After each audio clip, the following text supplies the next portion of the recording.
Bonjour à tous et bienvenue à cette conférence d'anthropologie gnostique. Aujourd'hui, nous allons aborder le sujet de Hercolubus, la fameuse planète. Donc, la gnose nous a apporté beaucoup d'informations précises sur notre futur, sur notre passé, sur qui nous sommes réellement. Et dans un seul but, c'est de nous éveiller afin que nous travaillions sur nous et nous auto-créons.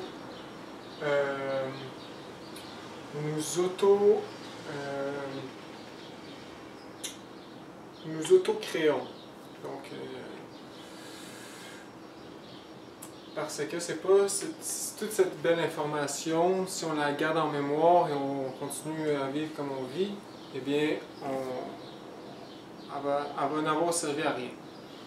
Donc ici, je vais apporter une information sur notre futur proche, Hercolubus. Hercolubus, c'est des fois appelé Bernard 1, des fois appelé la planète X, ou la 9e planète. Donc aujourd'hui, cette planète supporte plusieurs noms, mais le premier à vraiment avoir apporté l'information d'Hercolubus dans notre époque, c'est le maître Samael. La NASA et tous les gouvernements la connaissent depuis très longtemps et l'observent avec des satellites. C'est un secret gardé, un secret politique, quoique il y a déjà des entrevues télévisées qui ont parlé de cette planète, de la planète X, et des magazines et des revues dans les années 80-70 qui en parlaient. Mais les gens n'ont jamais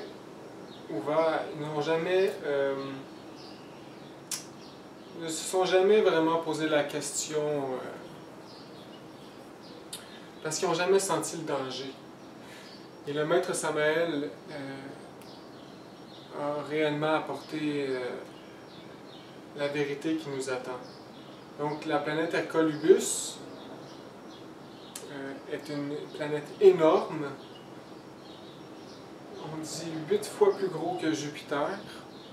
Donc avec des minerais très lourds, beaucoup de fer et tout ça. C'est pour ça qu'on la voit rouge.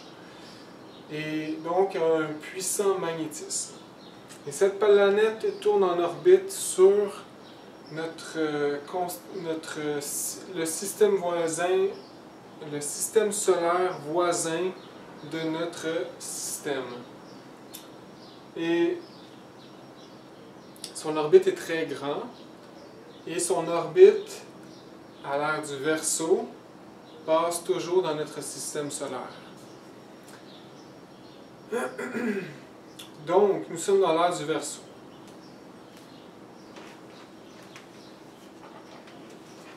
Ici, c'est le système Ors.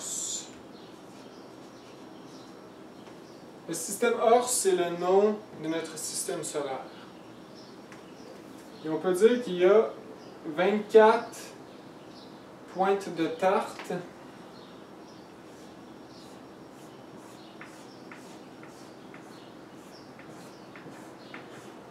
pointes de tarte, qui sont les 12 constellations.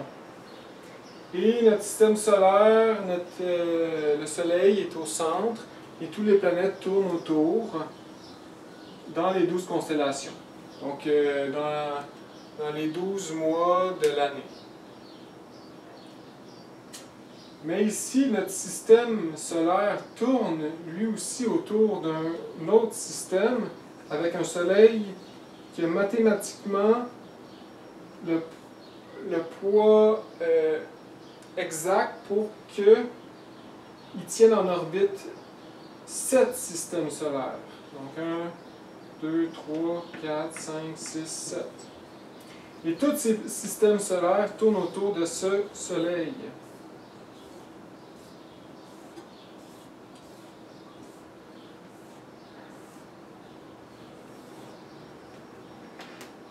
Comme on sait, il y a 7 planètes principales autour de notre système solaire Ors, qui sont Mercure, Vénus, la Lune, le Soleil, bref, il y en a 7 principales. Je ne vais pas m'éterniser. Mais il y a aussi 7 constellations principales qui tournent autour de ce Soleil central. Et ce Soleil central tourne autour d'un autre Soleil central avec le même poids pour garder en équilibre toute cette synchronisation. Jusqu'à le centre de la galaxie, de la Voie lactée, qui tourne autour d'Alcyon.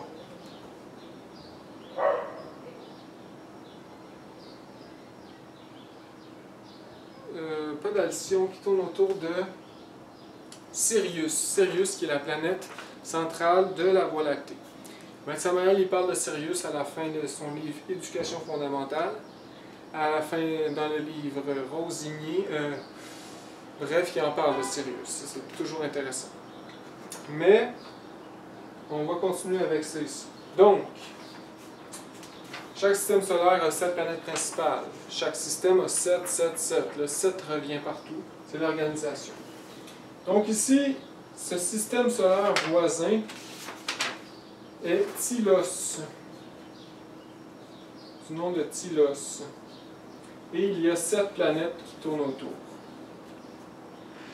Et dont une planète qui s'appelle Hercolubus, qui tourne et qui va rentrer dans notre système solaire, dans son voyage.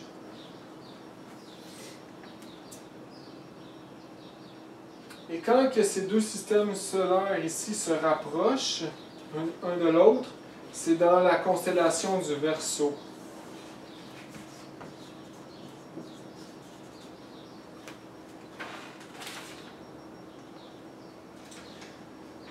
C'est toujours dans la constellation du Verseau que Hercolubus rentre dans notre système solaire. Donc, ici, c'est Alcyon.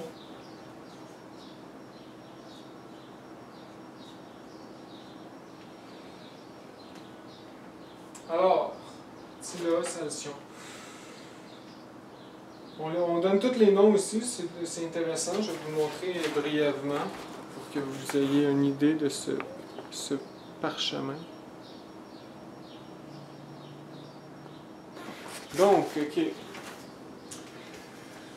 Donc voilà, c'est toujours dans la constellation du Verseau. Nous sommes rentrés dans la constellation du Verseau le 4 février 1962, entre 2h et 3h de l'après-midi. Il y a eu une éclipse, c'est enregistré dans quelque part dans les journaux de ces époques, ou peu importe, c'est prouvé. Il y a eu une éclipse solaire. Mais c'est prouvé aussi qu'il y a eu un alignement de planètes. Donc, les 7 planètes principales de notre système solaire se sont alignées sur Verseau. Et c'est qu'est-ce qui signale le commencement de l'ère du Verseau, qui dure environ 2500 ans. Chaque constellation. Donc, 2000 ans environ. Donc, faire le tour de Alcyon prend environ 24 000 ans. À chaque 24 000 ans, nous faisons le tour, nous revenons à notre point de départ.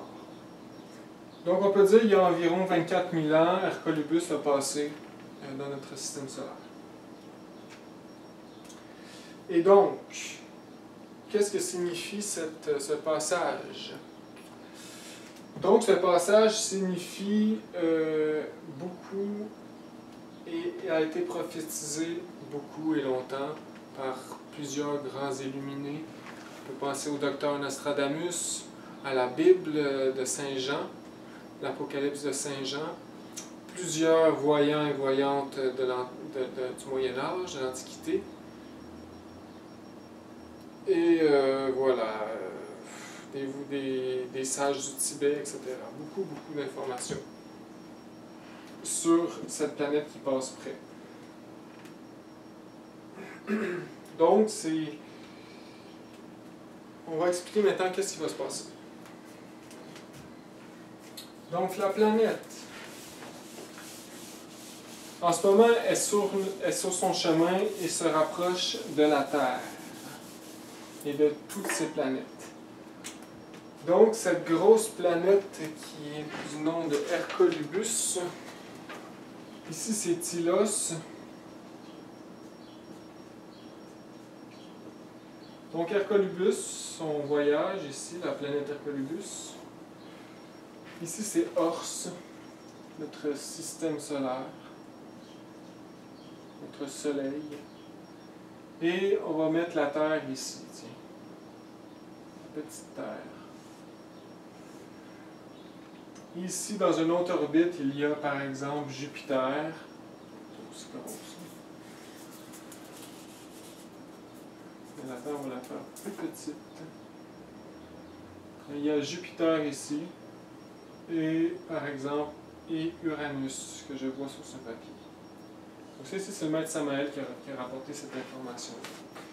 Donc, l'Hercolubus va passer tellement près de la Terre que son magnétisme va attirer, et par rapport aux autres planètes, son magnétisme va complètement détruire l'écorce terrestre. Et les mers vont s'affaisser, les continents vont s'affaisser dans les mers, et les lits des mers vont changer, et voilà, l'axe de la Terre va changer subitement, et ça va enrayer toutes les espèces vivantes de l'écorce de la Terre. Ça va faire un grand ménage. Voilà l'Apocalypse de Saint Jean et toutes ses prophéties, la fin de notre race. Mais avant qu'arrive ce châtiment ou cette libération finale, il y aura bien sûr la dégénérescence accrue de notre race. Donc ça ici, ça s'en vient, on ne sait pas exactement quand, comme dans la Bible, il dit seul le Père le sait, mais ça s'en vient bientôt, et on peut le sentir dans la psyché collective humaine. On peut sentir la lourdeur toujours devenir de plus en plus lourde, et voilà, la méchanceté régner sur la terre. Donc on peut dire que c'est une libération pour la terre. Parce que, mais que tout soit détruit, il va naître la nouvelle race, la 6e, dans un âge d'or, et il y aura bien sûr que de joie et de bonheur, de lumière. Mais voilà, nous sommes rendus ici dans notre destin, dans notre destinée. Et toute la collectivité humaine va rentrer en fait dans le gouffre de l'enfer, dans l'Avicii. Et c'est des vagues qui rentrent dans l'enfer comme ceci, à chaque ère du Verseau. Et c'est à chaque ère du Verseau que c'est l'âge de fer sur la terre et qu'il y a beaucoup de mal. Et Hercolubus arrive et fait son travail. Il y a 25 000 ans environ, quand la même chose est arrivée ici, la même destruction, c'était l'Atlantide. Et nous pouvons trouver en ce moment des vestiges au fond de l'Atlantique, des temples et des villes, des routes au fond de l'Atlantique. Et c'était l'Atlantide, une grande civilisation qui à l'âge d'or de l'Atlantide, c'était grandiose, c'était des théocraties gouvernées par les dieux, et la gnose était enseignée dans les écoles, et voilà, c'est un âge d'or. Mais comme toutes les races passent par les 4 âges, or, or, argent, cuivre et fer, et est détruite à la fin de fer. Ensuite, une nouvelle race vient, or, argent, cuivre, fer, ainsi de suite, 7 races. 7 fois, donc à l'âge de fer, pour les Atlantides, c'était semblable en ce moment ici, mais d'une autre version. Donc, il y avait des grosses villes comme Poséidon, avec des millions de personnes, et vers la fin, il y avait vraiment beaucoup de monstruosités, des guerres, des holocaustes atomiques, de la drogue, de la prostitution, tout le mal qu'on connaît aujourd'hui, d'une façon un peu différente. Et il est arrivé la catastrophe et le continent Atlante, qui était au niveau de l'Atlantique, a sombré et a engouffé toute cette humanité. Il y a juste eu un petit noyau qui a été se réfugier au Tibet et qui a formé le noyau de la nouvelle race qui a commencé à l'âge d'or, qui est notre race ici, présente, il y a environ 25 000 ans. Et donc, du Tibet. Et donc, ici, on va parler des sous-races. Donc, il y a 7 grandes races, mais chaque race a 7 sous-races. Donc, ici, à l'âge d'or, ici, on va marquer, mettons, or. Alors, première sous-race, c'était au Tibet, sur les plateaux himalayens. Et dans le livre La vie des maîtres, il parle de ces villes enfuies dans le désert de Gobi et qui vont même creuser pour aller voir. Et il y a des villes dans le désert de Gobi ensevelies, des artefacts et des machines atlantes que le maître Samael dit cachées. Et voilà, protégées par des élémentaux, bien sûr, donc le profane ne peut y aller. Mais la première sous-race de notre race aryenne était au Tibet.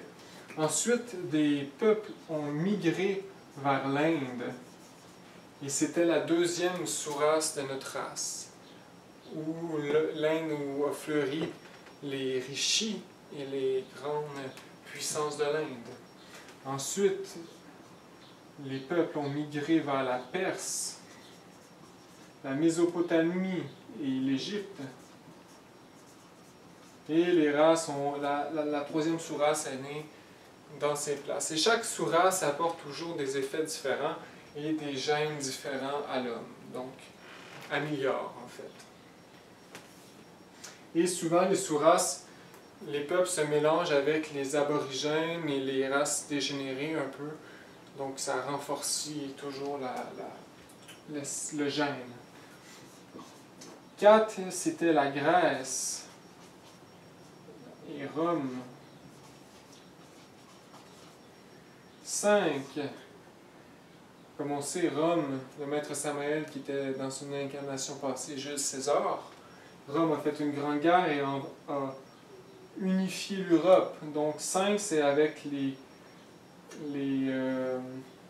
Celtiques. Donc c'est l'Europe. Je vais marquer l'Europe. Mais c'est l'unification des Romains avec les peuples nordiques, germaniques.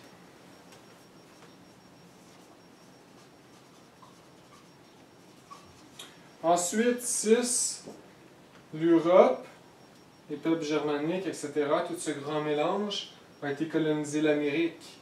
Donc c'était le mélange entre les Européens et les Indiens américains, les Mayas, Aztèques,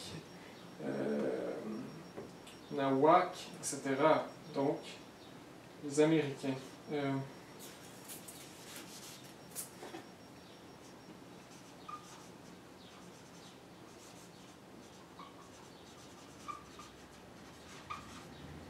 Donc, on sait que les Espagnols ont plus réussi à se mélanger que les Anglais et les Français parce que les Anglais ont plus exterminé les Indiens.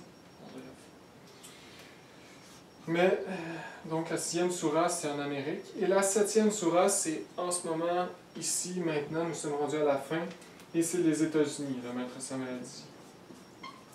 En fait, le bassin, c'est les États-Unis, mais c'est très global, parce qu'en fait, la 7e sous-race, c'est un mélange de tout. Et on peut comprendre aussi, avec les avions et les voyages, toutes les races se mélangent, les Africains se retrouvent en Amérique, un peu partout, les Chinois, donc c'est le grand mélange. Et ici, on peut diviser toute cette période en 4. Donc 1, 2, 3, j'ai mal dit ça. Mettons 1, 2, 3, 4. Donc ici, c'est l'or. À l'âge d'or, il y a toujours beaucoup de lumière, beauté, etc. L'âge de argent, même chose, mais ça commence à s'assombrir. L'ego commence à assombrir les esprits humains, la psychologie. Cuivre.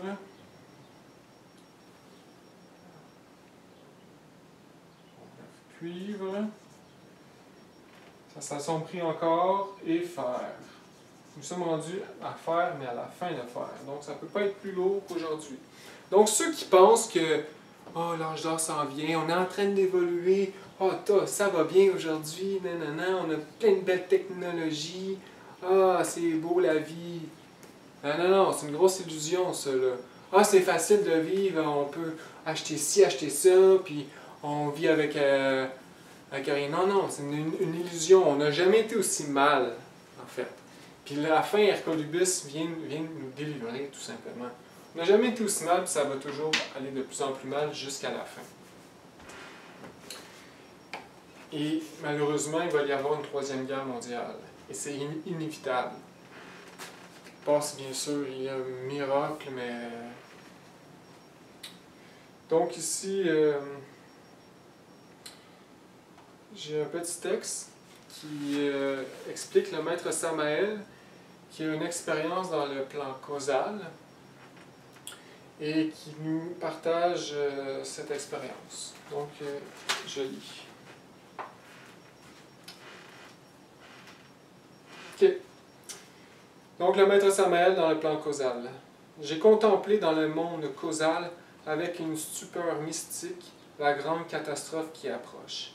Et puisque le plan causal est la région de la musique ineffable, ma vision était accompagnée d'une trame sonore. Une délicieuse symphonie tragique résonnait dans les profondeurs du ciel de Vénus.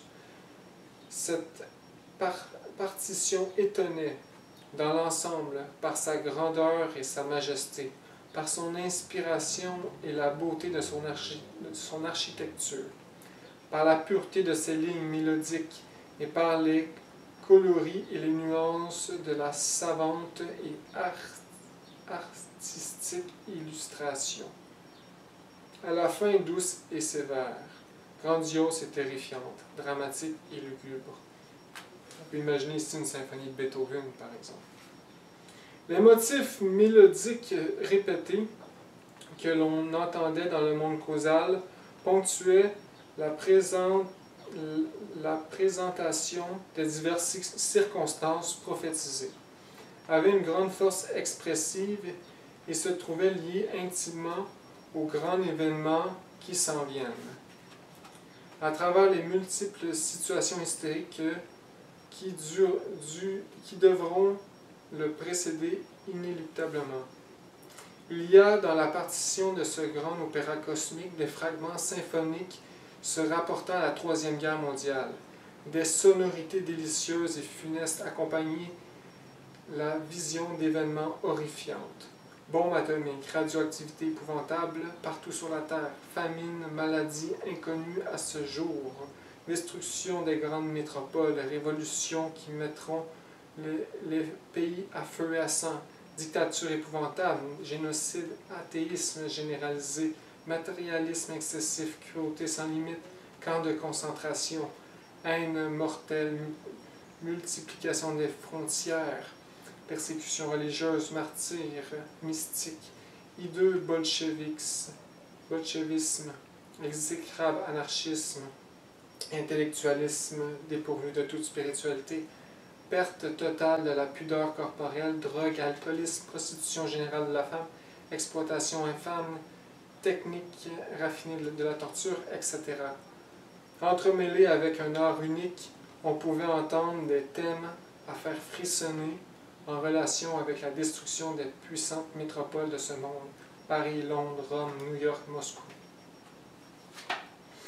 Donc ici, c'est un livre que je vous conseille de lire, qui est en lien avec cette conférence, qui est la grande catastrophe, l'expérience du soleil.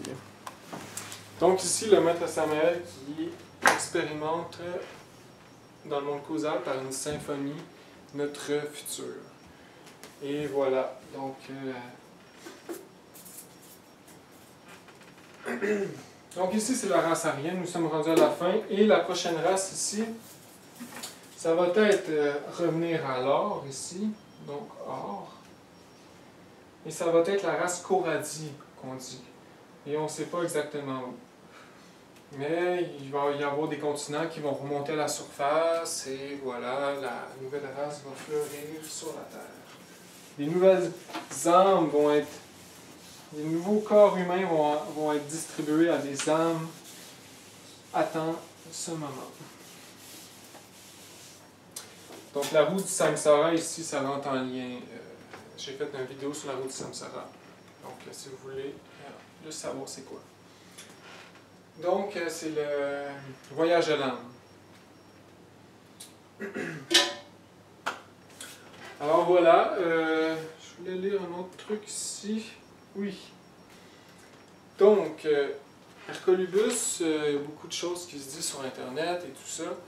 Je vais laisser un lien en bas ici d'une vidéo que je trouve intéressant, mais qu'il faut prendre vraiment à la légère parce qu'il apporte beaucoup de choses, peut-être qui ne sont pas vraies, mais il apporte des choses, des faits qui sont intéressants. Mais toute cette grande épopée historique, c'est réellement... ça peut être tragique de notre point de vue, parce que c'est nous qui allons subir, mais il faut comprendre que l'ego est réellement l'auteur de tout ce drame, et qu'il nous faut nous éveiller. Et c'est en nous éveillant petit peu par petit peu que nous allons être de plus en plus heureux. Et en éliminant l'ego, notre karma va être moins lourd à payer. Et donc, il ne faut pas s'en faire avec tout ce qui arrive dans le monde, le coronavirus et tout ça. Quand on est gnostique, on connaît la vérité. Et le coronavirus, on sait qu'il va y en avoir d'autres, des maladies inconnues comme ça. Ça n'arrêtera pas. Et les chicanes entre pays non plus. Donc il faut passer outre ça et se concentrer sur nous-mêmes. Parce que il faut comprendre que c'est en éliminant nos propres égos le meilleur moyen d'aider la planète Terre. Si on y pense, si chaque être humain s'occuperait de soi-même, eh bien il n'y en aurait plus de frontières, il n'y en aurait plus de guerre. Les éléments de la guerre sont à l'intérieur de nous.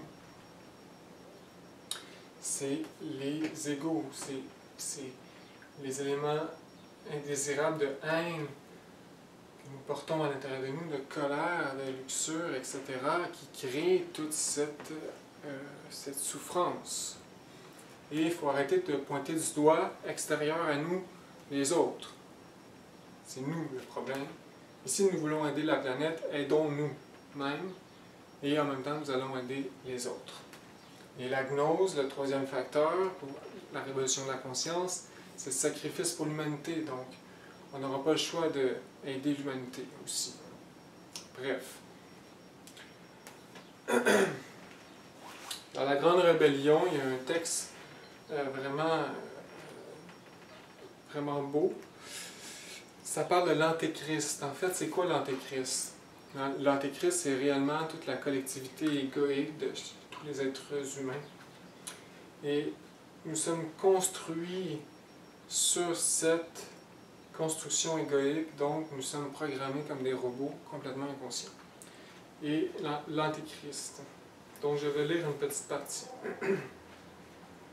Ceux qui supposent que l'antéchrist est une personne étrange, née à tel endroit ou venue de tel ou tel pays, sont dans l'erreur. Car l'antéchrist n'est pas une personne précise, mais bien toutes les personnes. L'antéchrist a sa racine au fond de chaque personne et il s'exprime de manière multiforme. L'état chaotique où se trouve l'humanité actuelle est, sans conteste, causé par l'antéchrist. L'impie de qui nous parle Paul de Tarse dans les Épîtres se manifeste partout. Il a le don d'ubiquité. Il discute dans les cafés, négocie à l'ONU, s'assoit confortablement à Genève.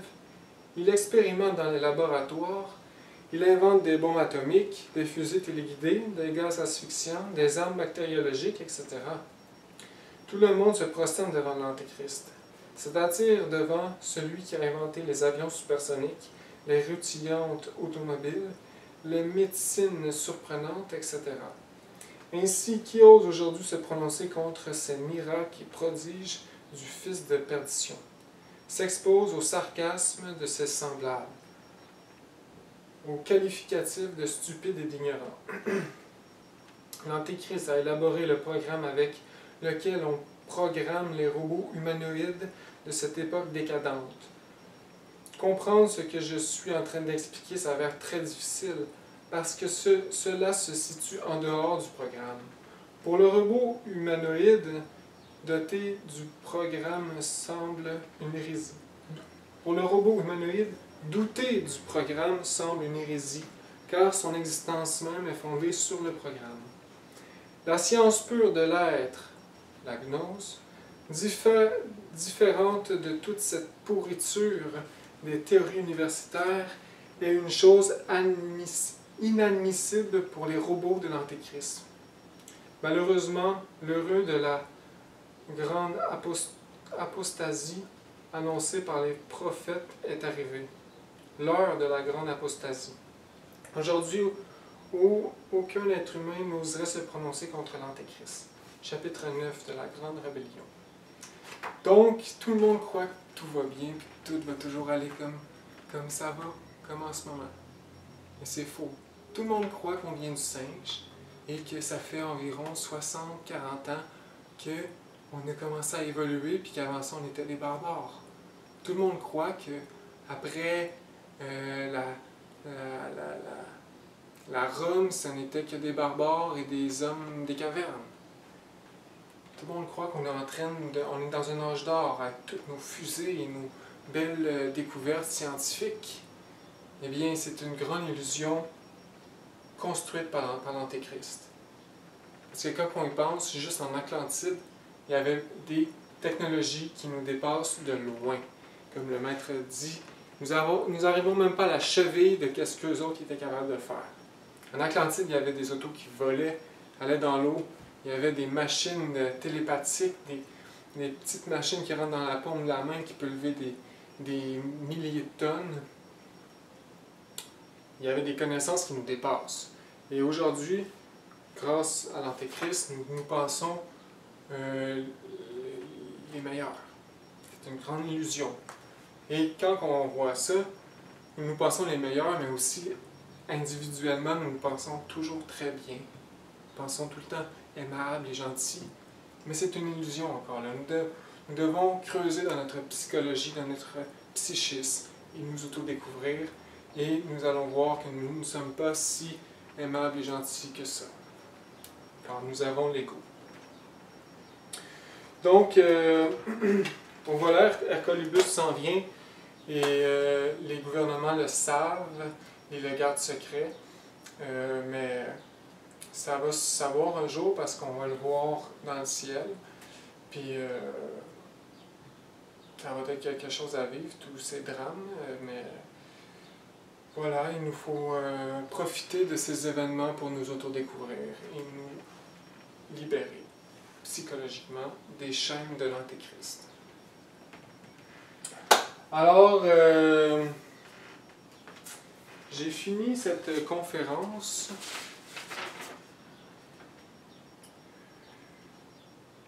Et voilà, donc j'espère que vous avez aimé et il faut garder courage, il ne faut pas désespérer. Au contraire, cette connaissance est importante pour nous orienter. Et c'est grâce à la volonté que nous allons réussir. Donc, je vous souhaite une paix intérieure profonde et de la volonté afin d'avancer fermement au nom du Christ. Merci et au revoir.